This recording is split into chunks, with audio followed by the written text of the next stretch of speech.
Good morning, Women's Council leaders. My name is Desda Finn, and I am the 2022 Washington State President for the Women's Council Realtors. And I'm so sorry I wasn't able to be there with you in person today or live, but wanted to offer you some information about Leaders Made Here and about my personal journey with the Women's Council Realtors. And I want to share some statistics with you. So if you did not already know, there are 4 pillars of the Women's Council membership. Education, number 1. Networking, referrals, and leadership. So I'm going to talk a little bit about each of those. In the Women's Council, we are being offered and provided loads and loads of education in all realms, whether it's today's real estate market trends or how to do Canva or how to create Instagram stories or Reels or TikTok.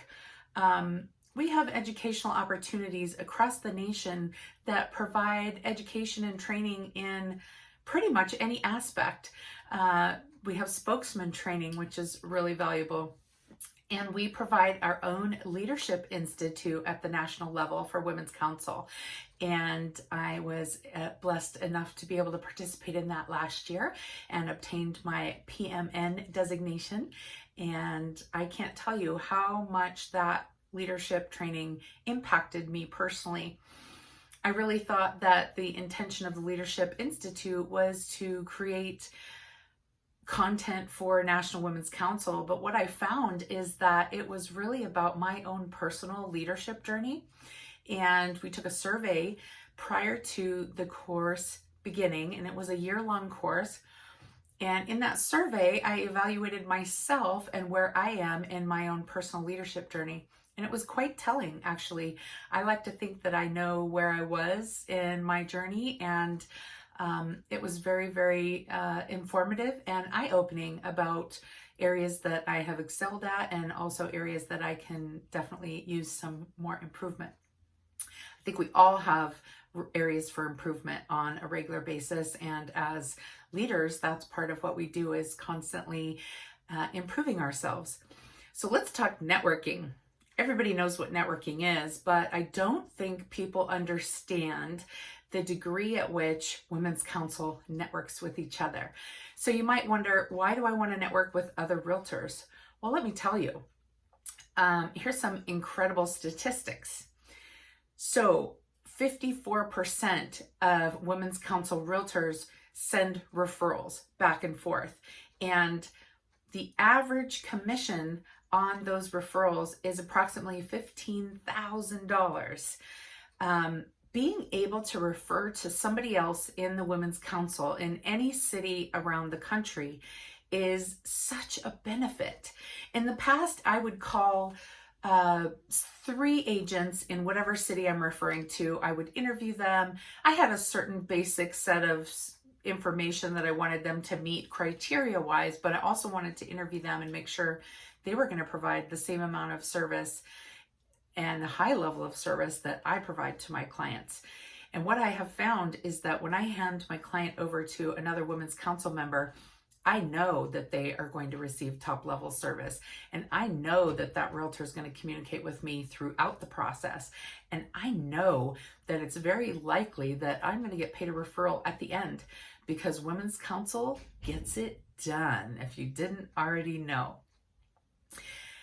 So the networking also includes partners and teams. So as realtors, we need lots and lots of professionals on our team in order to complete the jobs that we do. So lenders and title reps and home inspectors and sewer clean out guys, and part of the Women's Council provides a networking platform for all of these affiliate members to come together with our realtor members and really share business back and forth and refer people to our clients. And we want to be the resource, right? We want our clients to call us and have questions about who do I call for what, and be able to answer those questions for them with ease and know that we're referring them to a partner that is going to treat them with loving kindness and care.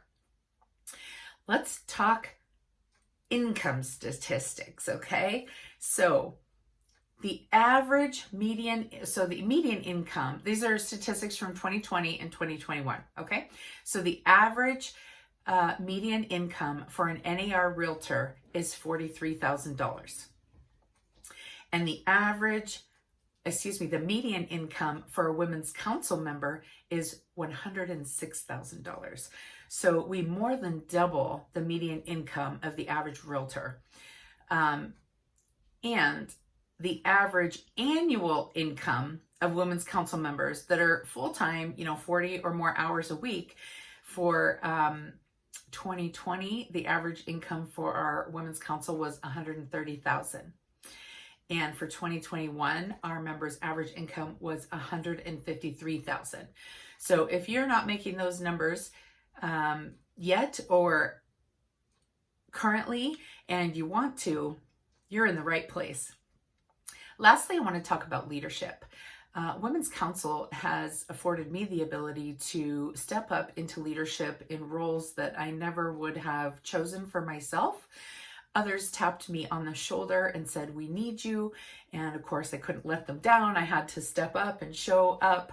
And in doing that, I have found myself doing things and being in places that I never would have imagined, like Hill Day, going to our state capitol and talking to our lawmakers directly, face to face, has had a huge impact on me and my view of our government and the processes and everything that goes along with that. Also, I've made a name for myself in my city in that people know that I serve with the Women's Council and that I'm on the board of directors for my local association and that I vet my clients. I've even had deals where I won a bidding war and I wasn't the top offer in price, but the realtor knew me and knew my reputation and told the seller that this girl vets her clients, she's professional, and I know if we work with her, we are most likely going to get to closing. So that was one of the most incredible conversations I have ever had because I didn't realize that all of my volunteering and leadership training would benefit my clients in the long run. So that was super, super cool. Also, travel. Travel is like one of the bonuses of serving with the Women's Council.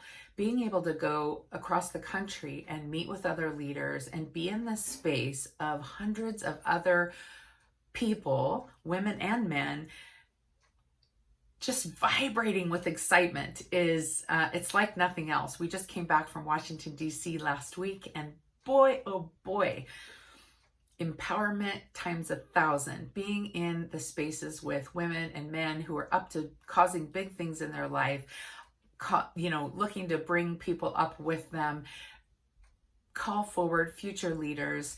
It really is an incredible space to be in. And I encourage you that if you aren't already serving on the board or on a committee, that you volunteer for something, even if it's a small something.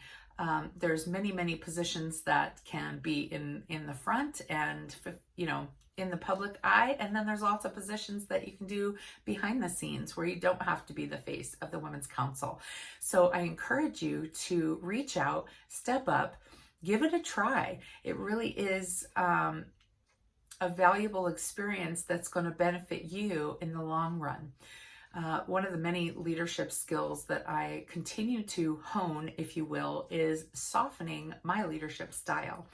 I'm a direct communicator and I like to cut to the chase, get to the details. Let's talk.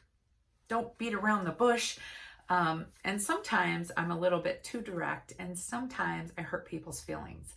And not everybody appreciates being communicated with in such a direct way. So being around some softer, gentler leaders has helped me be a better listener and helped me ask permission before I start offering something to someone, before I start coaching someone, and to think about how I come across and how my behavior lands for others, and being responsible for that and really customizing how I am to whoever my audience is.